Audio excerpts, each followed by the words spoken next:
Sabe aquela história de que a gente usa só 10% da capacidade do nosso cérebro e que se a gente usasse mais, poderíamos fazer coisas incríveis? Essa ideia inclusive já virou filme, como por exemplo Sem Limites e Lucy. You know how they say that we can only access 20% of our brain? This lets you access all of it. They've had clinical trials and it's FDA approved. All right, just out of curiosity, and that's all. I was blind, but now I see. It is estimated most human beings only use 10% of the brain's capacity. Imagine if we could access 100%.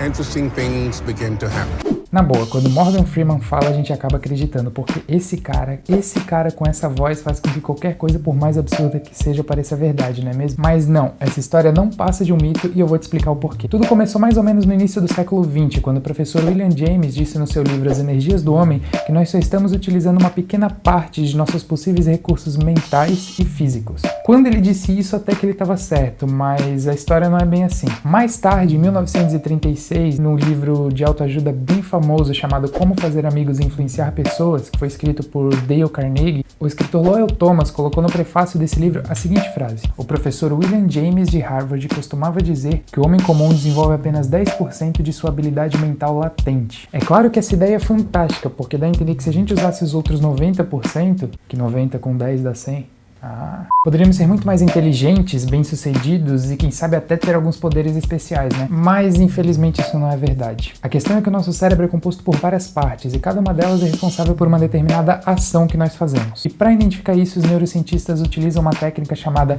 imagem de ressonância magnética funcional, que identifica quais partes do cérebro são ativadas de acordo com a ação que a pessoa faz. Através dessa técnica, os neurocientistas obtêm imagens bem detalhadas do nosso cérebro. Uma simples ação como abrir e fechar a mão ou dizer algumas palavras requer uma atividade em muito mais partes do nosso cérebro do que apenas 10% dele. Para você ter uma ideia, enquanto você assiste esse vídeo, seu campo de visão e audição estão em alta. Além disso, a sua mão consegue perfeitamente mexer no mouse ou na tela do seu smartphone sem dificuldade. Tudo isso enquanto você balança seus pés no ritmo do vídeo, ao mesmo tempo que você respira e o seu coração continua batendo. Essa imagem que você está vendo agora mostra como nosso cérebro fica quando estamos dormindo.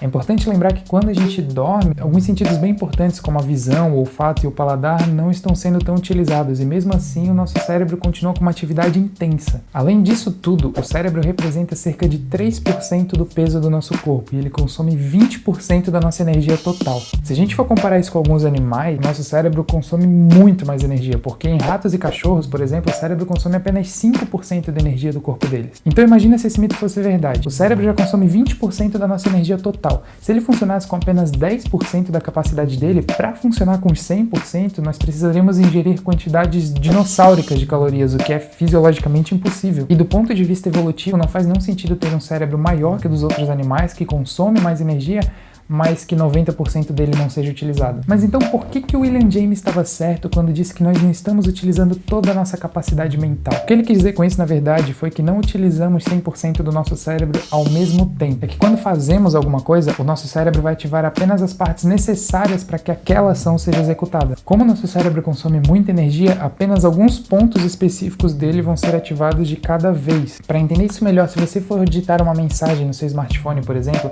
seu cérebro vai ativar algumas regiões diferentes daquelas que você usaria para cozinhar, por exemplo. Exatamente por esse motivo, seu cérebro não fica com tudo ativo no máximo da capacidade ao mesmo tempo, porque além de ele consumir toda a sua energia, as informações começariam a se atropelar umas às outras e você entraria em colapso.